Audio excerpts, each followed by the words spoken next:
Now let's look at the sum and difference identity for the sine function. A proof similar to the cosine function can be done with the sine function to show the following identity. So I'm going to give this one to you, and I'll also provide this to you for your notes, your quizzes, and your exams. The sum and difference identity for the sine function says that the sine of alpha plus beta is equal to the sine of alpha times the cosine of beta plus the cosine of alpha times the sine of beta, and that the sine of alpha minus beta is equal to the sine of alpha times the cosine of beta minus the cosine of alpha times the sine of beta. Very easy to get confused on those, but the key here is to be able to recognize when you should use one versus the other. So let's look at an example. We're going to go back to that 75-degree angle and find the exact value of the sine of 75 degrees. So we said that 70, I'm going to use the same values here. We used 45 and 30. And so let's see here, sine, I'm going to have to use the addition sine identity. This will be the sine of 45 degrees times the cosine of 30 degrees plus the cosine of 45 degrees times the sine of 30 degrees. And the sine of 45 degrees is root 2 over 2. The cosine of 30 degrees is root 3 over 2 plus the cosine of 45 degrees, root 2 over 2, and the sine of 30 degrees is 1/2. That will give me the square root of 6 plus the square root of 2 all over 4. Barely got that in. For part B, we have the sine times a cosine minus a cosine times a sine.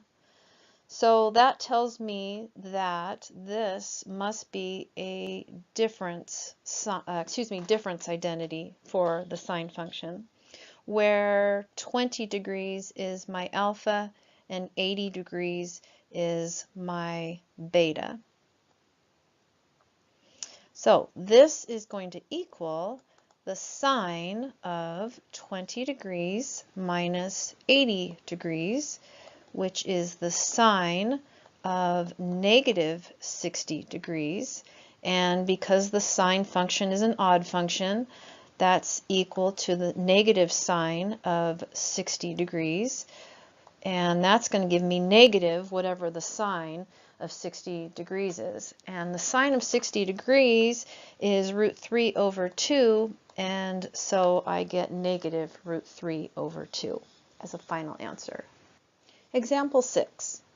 If it is known that the sine of alpha is equal to 3/5, where alpha is between pi over 2 and pi, and that the sine of beta is equal to negative root 5 over 5, where beta is between 3 pi over 2 and 2 pi, find the exact values of the following. Notice that I've put the identities down at the bottom for you.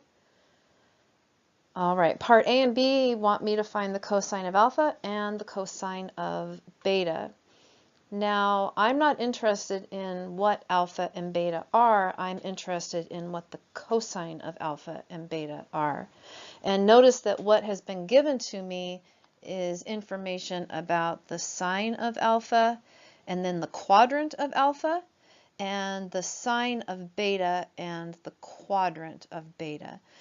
Alpha is going to be in quadrant, let's see, between pi over 2 and pi, that puts me in quadrant 2. And beta is between 3 pi over 2 and 2 pi, so that puts me in quadrant 4. So in a couple of sections ago, we said that in order to find out about cosine, we can use the Pythagorean identity. So the Pythagorean identity is going to tell me that sine squared alpha plus cosine squared alpha is equal to 1. So I'm going to say that 3/5 squared plus cosine squared alpha is equal to 1. And so that's going to be, cosine squared alpha is going to be 1 minus 9 over 25. Well, 1 can be rewritten as 25 over 25. So if I subtract, I get 16 over 25. And then I square root, I'm going to get plus or minus 4/5. Now, before I put plus or minus, let's think about whether or not that is a plus or a minus. Alpha has to be in quadrant 2. And in quadrant 2, my cosine is negative. That's an easy one to miss. So make sure you pay attention to what quadrant your angles are in. Cosine beta, I'm going to do the same type of thing. Cosine squared beta is going to equal, or excuse me, plus the sine squared of beta is going to, oops, that's a beta, is going to, that's an awful beta, that's beta is equal to 1. And so I'm going to say cosine squared beta plus negative root 5 over 5 squared is equal to 1. So cosine squared beta is going to be 1 minus, let's see, negative root 5 over 5 squared is 5 over 25. Does that sound right?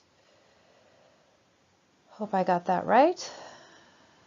And if I subtract, I get 20 over 25. And if I square root, I'm going to get plus or minus the square root of 20 over 5. And before I put plus or minus, let's think about beta. Beta is in quadrant 4, and so my cosine is positive. So this answer is going to be positive, and I'm going to do one more thing. I'm going to call 20 root 4 times 5. And I'm going to do that because the square root of 4 is 2, so I can pull that 2 out and use that. All right, so that was part A and B. So far we haven't used any sum or difference identities. Let's see, I think we've got something on the next slide. Let's take a look. All right, so I popped in those values that we just found for A and B. The cosine of alpha is negative 4/5, and the cosine of beta is 2 root 5 over 5. Now I'm being asked to determine what the cosine of alpha plus beta is. And the cosine of alpha plus beta is going to be, I'm going to use this identity down at the bottom. So that's going to be cosine of alpha cosine beta minus sine alpha sine beta.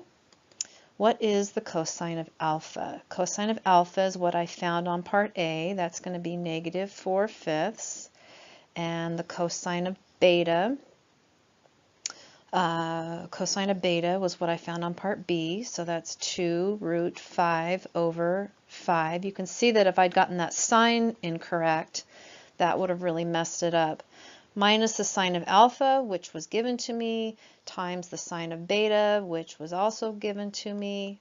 And I'm just going to simplify this as much as I can. That's going to give me negative 8 root 5 plus 3 root 5 all over 25.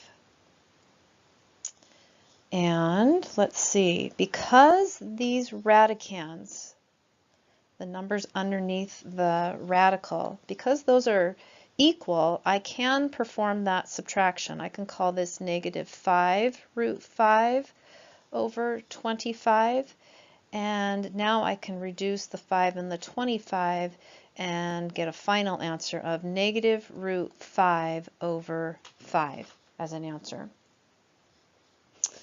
Okay, and let me just say something about this. Sometimes I've had people, maybe because we've just gotten done doing inverses, want to do a sine inverse on sine of alpha or a sine inverse on sine of beta and actually solve for alpha and solve for beta, and then just put those angles in and take the cosine. I think that's definitely a way to check, but you will not get an exact value doing that method. So you really do have to go through this process if you want an exact answer. All right, and finally the sine of alpha plus beta. The sine of alpha plus beta is equal to the sine of alpha times the cosine of beta plus the cosine of alpha times the sine of beta. And I'm just going to pop in the values as I see them. I think we've done the hard part. Now we're just substituting in. Make sure that that looks right. And so when I multiply, I get 6 root 5 over 5. And let me just go ahead and extend it, over 25, I guess. And then negative 4 times negative root 5 is plus 4 root 5. And that gets me 10 root 5 over 25, which I can reduce to 2 root 5 over 5. Now let's look at an application of the sum and difference identity. Let the pressure P in grams per square meter exerted on the eardrum by two sources be modeled by P sub 1 of t is equal to 5 times the cosine of 440 pi t, and P sub 2 of t equal 3 times the sine of 440 pi t, where t is in time in seconds. First, graph the total pressure P equals P sub 1 plus P sub 2 in the viewing window from negative 0.01 to 0.01 on your horizontal axis with steps of 0.001, and along the vertical axis from negative 8 to 8 with steps of 1. Go ahead and input that into your calculator. You don't actually do the addition. All that you have to enter into your calculator is y equals, and then put this value for the cosine plus this value for the sine. And after you've done that and set the window accordingly, you should get a picture like this. At least this is the picture that I got. Use this graph to estimate values for A and K such that P is equal to A times the sine of 440 pi t plus K. Now we'll talk about maybe where that came from in a bit, but for now, what would A and K be? Well, if you remember back to our conversations about sinusoidal functions, A represents the amplitude. And so if I look at the highest value and I look at the lowest value, and then I look at the midline between those two, I can find the amplitude. And it's looking to me as though my highest value is occurring at 5.831 and the lowest is at negative 5.831. That tells me that my midline is 0. That's why I'm not seeing anything written here on the end, because I have a plus 0 on there. But I think I could say that my A value is 5.831. Now, my K value. What is my K value? I think what I'll do, my K value, the K is going to be my phase shift. So I think what I'm going to do is I'm going to write this instead as a horizontal shift and then multiply through to get my K value. So this is a sine curve, and we know that normally at 0, a sine curve is hitting its midline. This one is hitting its midline right here. So that's occurring at negative 0.000745. So I could say this, P is equal to 5.831 times the sine of 440 pi, And if this was in factored form, I would need to take a normal sine curve that would normally be doing something like this, and it's been shifted to the left. So if it's been shifted to the left, then I would have a plus inside of here of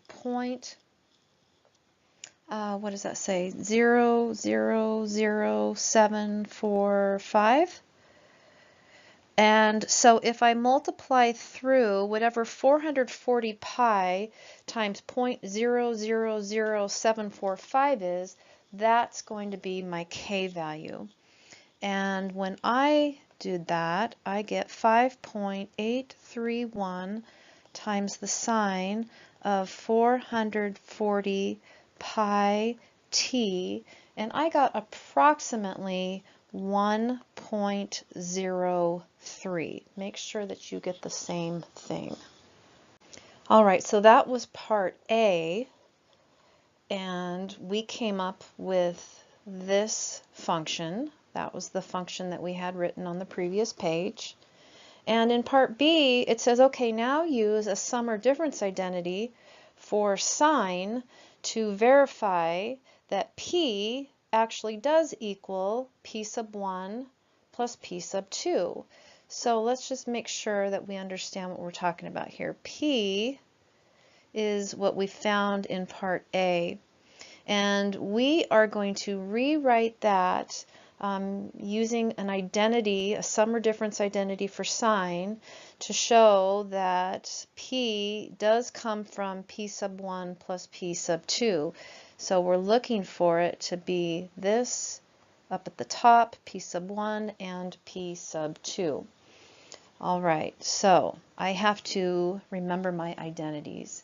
So I'm going to say that P is equal to, let me just rewrite this, 5.83 times the sine of 440 pi t plus 1.03. And if you remember back to the identities, it's helpful to say, okay, well, my theta, or excuse me, my alpha in this case is 440 pi t, right? That's the thing that's in the first position for sine. And my beta, make sure you've got the formulas in front of you so you know why I'm doing it this way, is equal to 1.03. That's my second piece. And you'll notice that I put brackets on this P because I didn't want you to be confused about that 5.83. That 5.83 is just going to hook onto the end, and then at the very end I can multiply it through. All right, so do you have your identities in front of you? This is the sum of a sine, so I'm going to write this as 5.83 times the quantity sine of 440 pi t times the cosine of 1.03 plus the cosine of 440 pi t times the sine of 1.03. All right, so I just use the identity from the previous pages and input my alpha and my beta. All right, so now I've got 5.83 times the sine. I can't take the sine of 440 pi t. I just have to leave that alone. I can take the cosine, though, of 1.03, and that gave me 0.515 plus the cosine of 440 pi t, and I can take the sine of 1.03 and I get 0.857. All right, verify that you agree with those numbers. Okay, so now let's take care of, I'm pretty much done, but let's go ahead and take care of this 5.83 and multiplying it by each one of these terms. Now this is one whole term, so what I'm going to multiply is 5.83 times 0.515. And you won't believe it, but 5.83 times 0.515 is approximately 3. So I get 3 times the sine of 440 pi t. And that, does that look familiar? Yeah, that looks like my p sub 2, doesn't it? There's my p sub 2, right? And let me keep going. If I take 5.83 and I multiply it by 0.857, guess what I get? I get 5 times the cosine of 440 pi t. So it confirms once again that identity.